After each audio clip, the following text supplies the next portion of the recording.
My name is Emily Warren, and I never imagined my father's funeral would be the beginning of my marriage's end.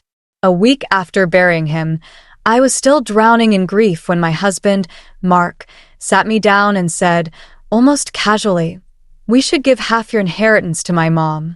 But before I tell you how everything flipped, like and subscribe, drop a comment where are you watching from. My dad, John Warren, was my anchor. He was a quiet man, with hands that were permanently calloused and etched with the fine lines of a life spent in labor. He ran Warren's Hardware, his small business in our hometown of Asheville, North Carolina, for 40 years. It wasn't just a store, it was a town institution.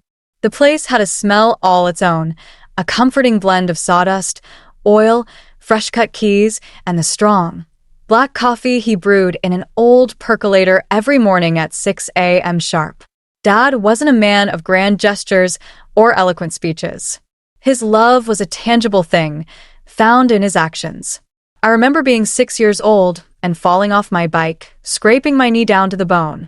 He didn't just put a bandage on it. He carried me inside, sat me on the kitchen counter, and cleaned it so gently, his rough hands surprisingly soft, telling me a silly story to distract me from the sting. When I got my first car, he spent a whole Saturday teaching me how to change a tire, check the oil, and listen for the specific clicks and hums that meant something was wrong. "A car is freedom, Emily," he'd said, wiping grease from his hands onto an old rag.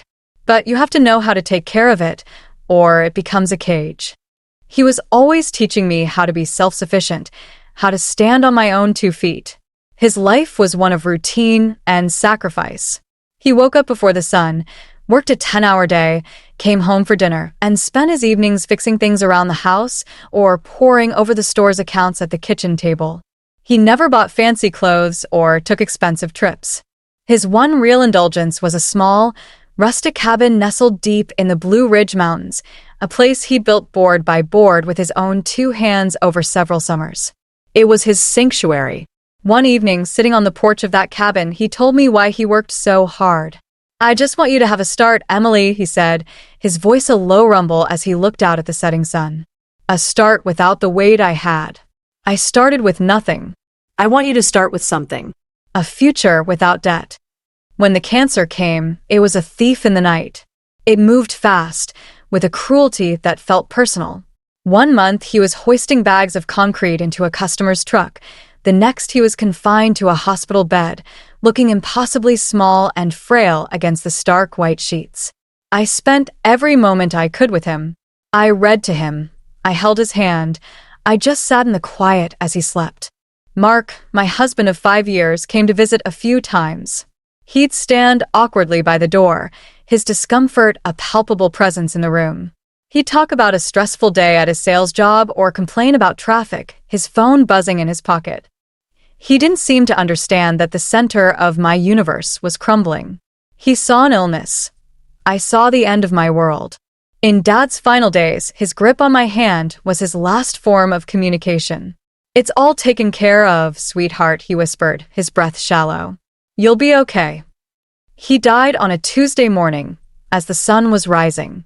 The funeral was a suffocating blur of black suits, whispered condolences, and the faces of people I'd known my whole life, all reflecting my own grief back at me. The weight of his absence was a physical presence. The house, our family home, felt cavernous and cold. Every room echoed with his silence. I'd walk into the kitchen expecting to see him at the table with the morning paper, and the emptiness would hit me like a physical blow, a fresh wave of grief that buckled my knees and stole my breath. I was adrift in a sea of sorrow, with no land in sight. A week later, still shrouded in that thick fog, Mark and I sat in the stuffy, quiet office of Mr. Henderson, my dad's lawyer. He was a kind, gentle man with white hair and sympathetic eyes, a friend of my father's for decades. He read the will in a slow, steady voice. Dad left his business to his longtime manager, a man who had been like a brother to him. The cabin, his sanctuary, he left to me. Then Mr. Henderson cleared his throat and looked at me over his spectacles. As for the remainder of the estate, his life savings, investments, and the proceeds from the sale of his primary residence, it all goes to his daughter, Emily Warren. He slid a document across the polished mahogany desk. The final figure was printed at the bottom, $2,014,521. The number didn't seem real. It was just black ink on white paper. It wasn't money. It was 40 years of 6 a.m. mornings. It was the vacations he never took. It was the new truck he never bought. It was his calloused hands, his aching back, his quiet, relentless love, all distilled into a number. It was his final gift, his last way of taking care of me. I couldn't speak. The tears I thought I had run out of started to fall again, a silent, shoulder-shaking cry for the man who had given me everything he had. Mark put a hand on my back, rubbing a small circle. It should have been a comfort, but it felt strangely proprietary. As we walked out of the lawyer's office into the bright afternoon sun, he said, "Wow, $2 million. That's life-changing money, Em." The way he said it, the tone in his voice, it wasn't celebratory for me. It was possessive. It was the sound of someone seeing an opportunity. I was too deep in my grief to analyze it then, but it was the first tremor before the earthquake. I hadn't even had the space to begin processing my loss, and already, my husband was circling the inheritance like a vulture. The pressure didn't begin with a demand. It began with a suggestion, wrapped in a cloak of passive aggression. Mark's mother, Linda, had always been a master of this. She came from a family that clung to the memory of old money, and she carried herself with a sense of entitlement that grated on my every nerve. From the day I married Mark, she made subtle and not-so-subtle digs, implying that he had married up simply because my father was a self-made man who owned his own business, while she lived in a small apartment, perpetually complaining about her finances. 2 days after the will was read, Linda dropped by. She had a sixth sense for timing. She never called first, preferring the element of surprise, which always left me feeling off balance. I opened the door to find her standing there, a wide, artificial smile plastered on her face. "Emily, darling," she cooed, breezing past me into the living room as if she owned the place. "I just had to come and see how you were holding up. You poor thing." She wasn't carrying a sympathy card or a comforting casserole. She was carrying a stack of thick, glossy real estate brochures. She settled herself onto my couch, the one my dad had helped me pick out, and fanned the brochures out on the coffee table. They were for brand new luxury condos downtown, the kind with concierge service and rooftop pools. "I was just looking at these," she said, her voice a light, airy confection of innocence. "You know, my little place is just falling apart. The plumbing is a disaster, and with my bad back, the stairs are becoming simply impossible." She tapped a long, red-nailed finger on a picture of a gleaming high-rise. "Now look at this one. Isn't it just divine? All on one level, a walk-in shower, and the security is top-notch. A woman living alone needs to be safe." I stared at the brochure.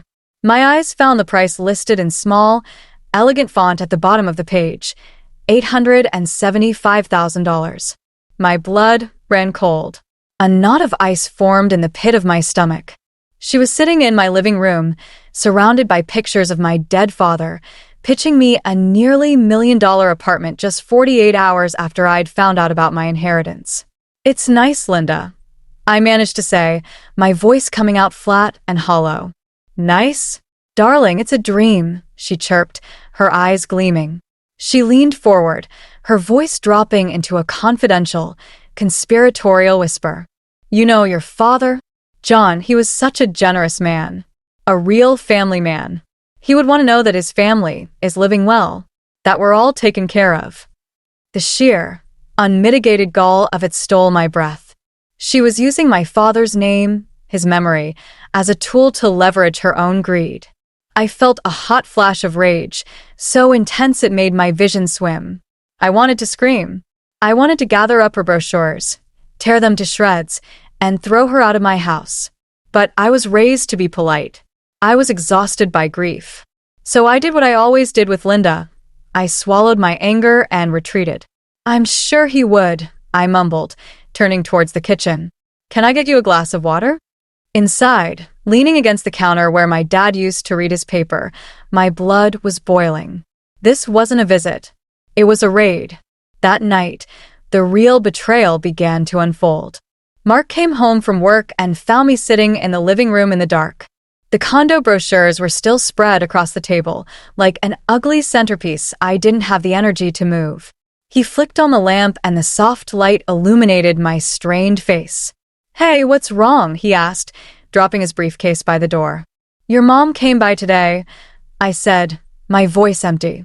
He saw the brochures. His expression didn't flicker. There was no surprise, no indignation on my behalf. There was only a quiet resolve. He knew. Of course, he knew. This was a coordinated effort. He sat down in the armchair across from me, leaning forward with his elbows on his knees, assuming the posture of a man about to have a serious, reasonable discussion. This was the moment the foundation of my marriage cracked. "Look, he began, his tone patient and gentle, the one he always used when he was about to bulldoze one of my opinions. "We need to talk about my mom. She wants a $900,000 condo, Mark." She showed me the brochure. "She's been struggling," he said, waving away the price tag as if it were an irrelevant detail. "She has a lot of debt. Her health is fragile. This inheritance, it's a blessing. It's a chance to help all of us."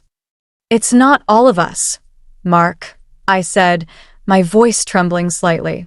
"It's from my dad. To me. It's his life's work."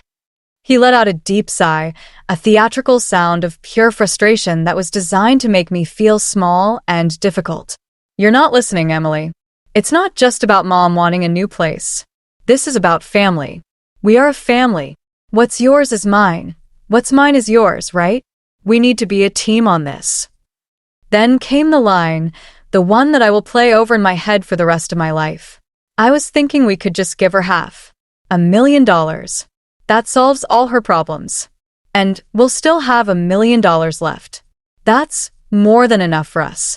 He said it so casually, so matter-of-factly, as if he were suggesting we split a dessert. Slicing my father's legacy in two was, in his mind, a simple, logical transaction. $1 million for his mother's comfort, $1 million for us. No big deal. But I knew the truth about Linda's struggles. It was a lie. A few months prior, I'd been cleaning up after she'd visited and found a credit card statement she'd left behind. I hadn't meant to snoop, but the bright red past due stamp caught my eye. The balance was astronomical, but it wasn't debt from medical bills or a broken-down car. The itemized list was a catalog of pure indulgence, a Caribbean cruise, charges from high-end boutiques, expensive jewelry. She wasn't struggling to survive. She was struggling to fund a lifestyle she felt she was owed. And now, she saw my father's 40 years of sweat and sacrifice as her personal Powerball ticket. "No," I said. The word was quiet, but it landed in the silent room with the force of a slamming door. "Absolutely not." Mark's face transformed. The patient, persuasive husband vanished, replaced by a hard-eyed stranger. "What do you mean, no? It's my mother we're talking about, Emily. And it's my father's money," I retorted, my voice gaining a strength I didn't know I had. "It's every early morning and late night he spent in that store. It's not a slush fund for your mother's shopping sprees." "I can't believe how selfish you're being," he snapped, his voice rising. "After everything my mom has done for us." The question burst out of me before I could stop it. "What has she done, Mark? What exactly? Besides criticize my cooking, insult my decorating choices, and passive-aggressively ask why I haven't given her a grandchild yet." He shot to his feet, his face turning a blotchy red. "There it is. This is what you're really like, isn't it? Cold and heartless. My mother is in need, and you're just hoarding this money like a dragon sitting on a pile of gold." The fight raged for hours. He twisted my grief into selfishness. He warped my loyalty to my father into an attack on his family. Every argument I made, he spun into a reflection of my flawed character.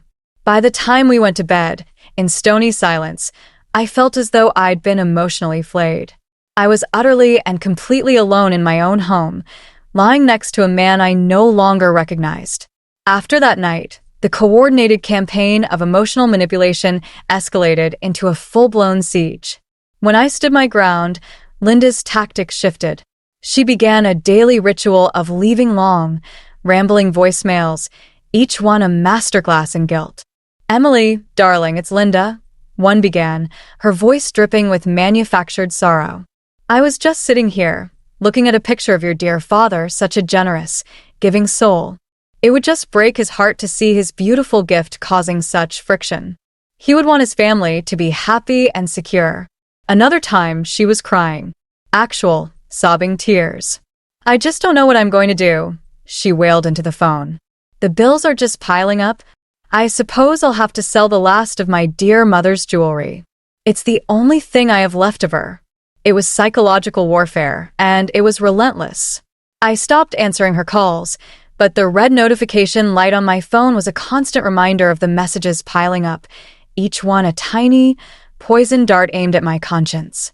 Mark, in turn, abandoned anger for a more insidious weapon: disappointment. It was far more effective.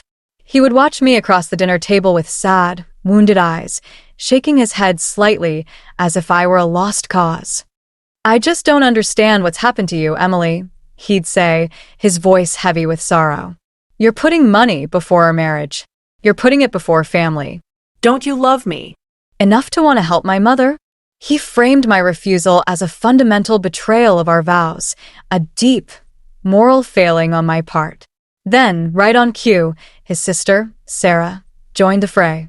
Sarah had always appointed herself the family peacemaker, which in practice meant she aggressively advocated for whatever Linda wanted in order to avoid a scene.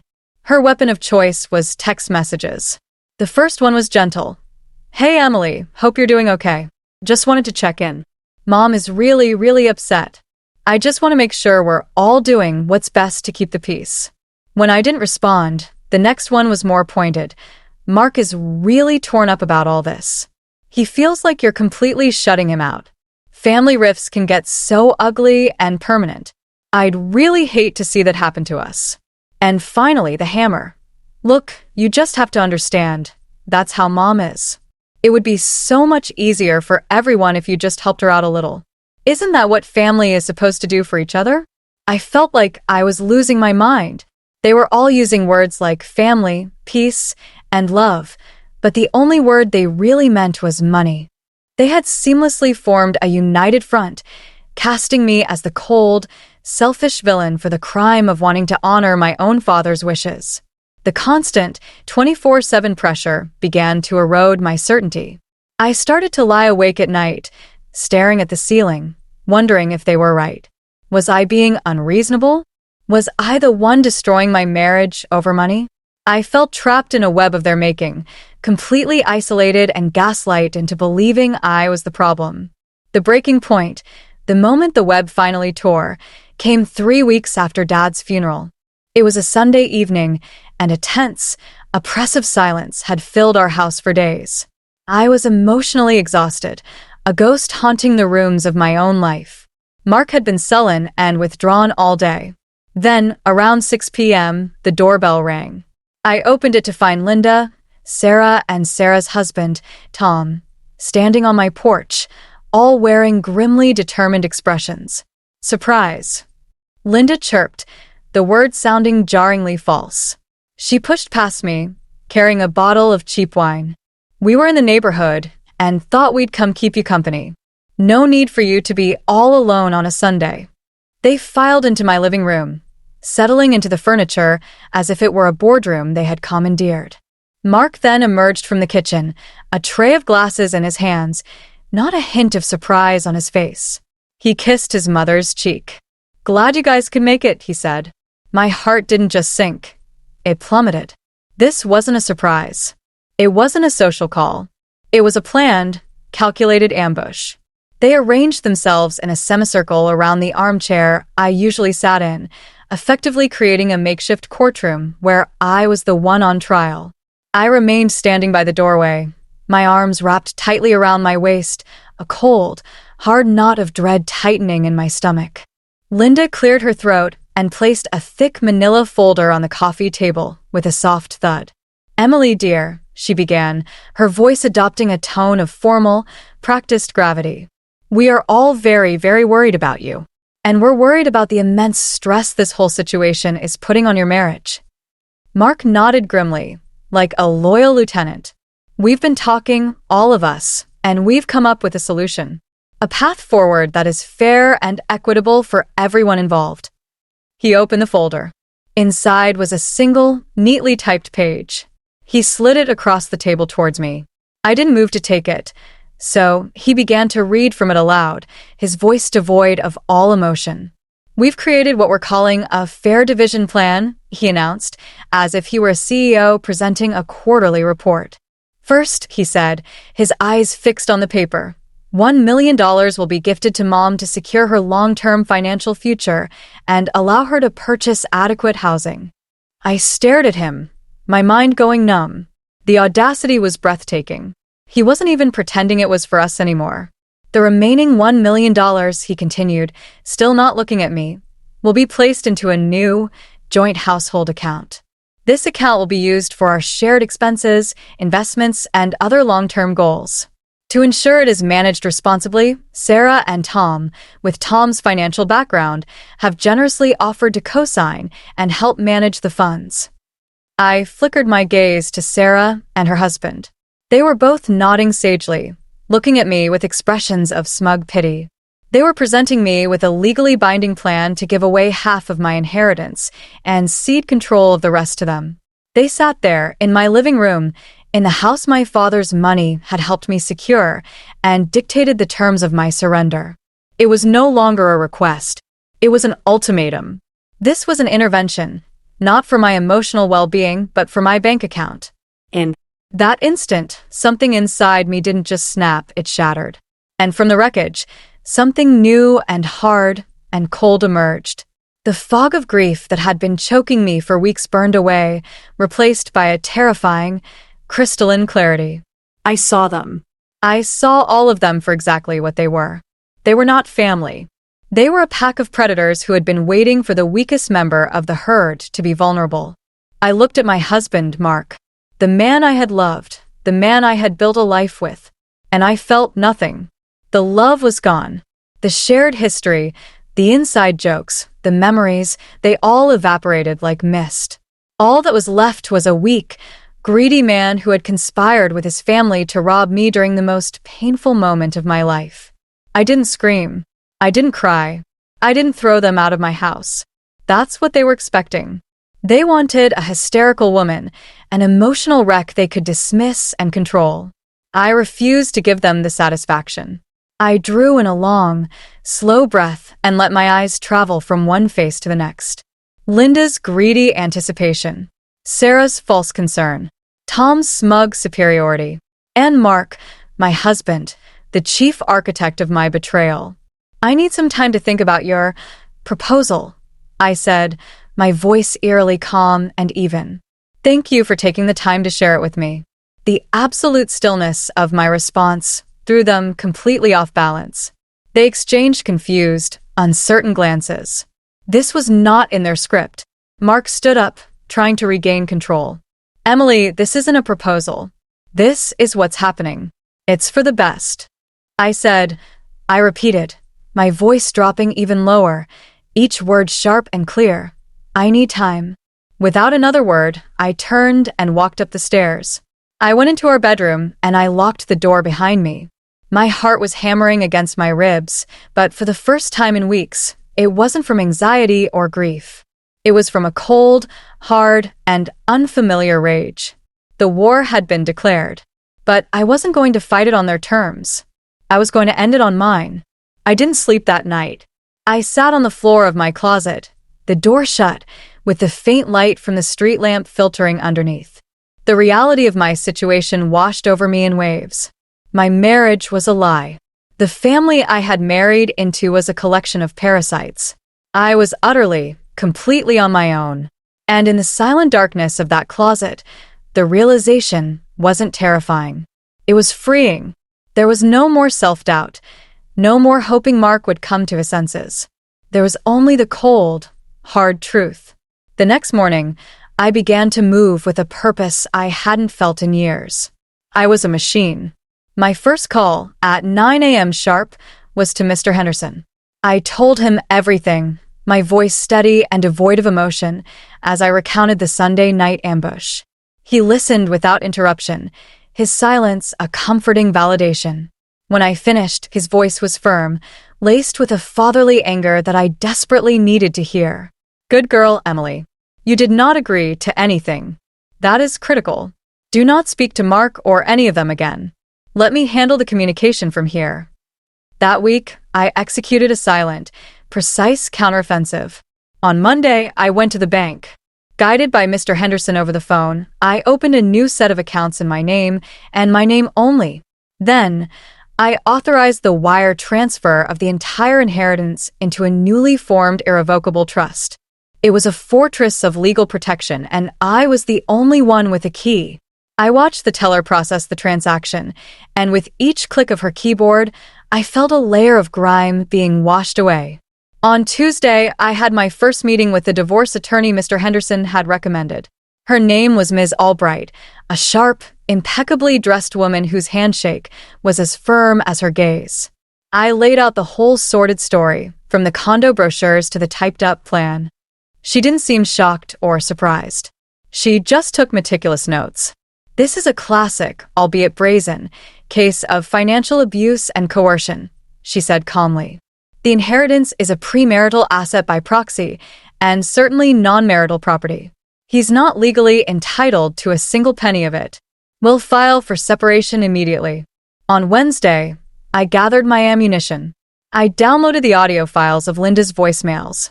I took screenshots of every single manipulative text from Sarah. I typed up a detailed, chronological account of the ambush, complete with direct quotes. I put it all in a folder for Ms. Albright. On Thursday, while Mark was at his sales job, a locksmith came to the house. I made him coffee while he worked, and the sound of his drill replacing the tumblers in each lock was the sweetest music I had ever heard. It was the sound of my home becoming mine again. He handed me a set of new, shiny keys. They felt heavy and real in my palm. The final, devastating piece of the puzzle came from a gut feeling.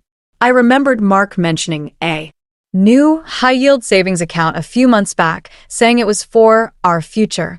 On a hunch, I started searching his home office. In the back of a filing cabinet, tucked inside an old tax folder, I found it. A welcome packet from an online bank. And inside, the first statement for a joint savings account. It wasn't in the name of Mark and Emily Warren. It was in the name of Mark Warren and Linda Warren. It had been opened 3 days after my father died. The current balance was 0. It was an empty vessel, a secret holding pen, waiting for my father's money. I held the paper in my hand, and the last vestiges of any lingering doubt turned to dust. This wasn't a misguided attempt to help his mother. This was a premeditated conspiracy to defraud me. My husband was planning to steal my inheritance. By Friday evening, every piece was in place. A strange, quiet calm had settled over me. I was no longer a victim waiting for the next blow. I was a survivor, and I was ready. Mark came home a little after 7 p.m. I heard the familiar sound of his car in the driveway. I watched from the living room window as he walked up the path, whistling softly, looking confident and relaxed. He clearly expected me to have caved. Then came the sounds I had been waiting for. The scrape of his old key in the new lock. A jiggle. Another scrape. A pause. More jiggling, this time more frantic and forceful. Then a loud, frustrated thud as he slammed his shoulder against the solid wood of the door. I let him stand out there for a full minute before I approached. I didn't swing the door open. I unlatched the deadbolt and opened it just a few inches, leaving the chain lock securely in place. He stood on the porch, his face a mask of confusion and irritation that was quickly curdling into anger. What the hell, Emily? The key's not working. Did you break the lock?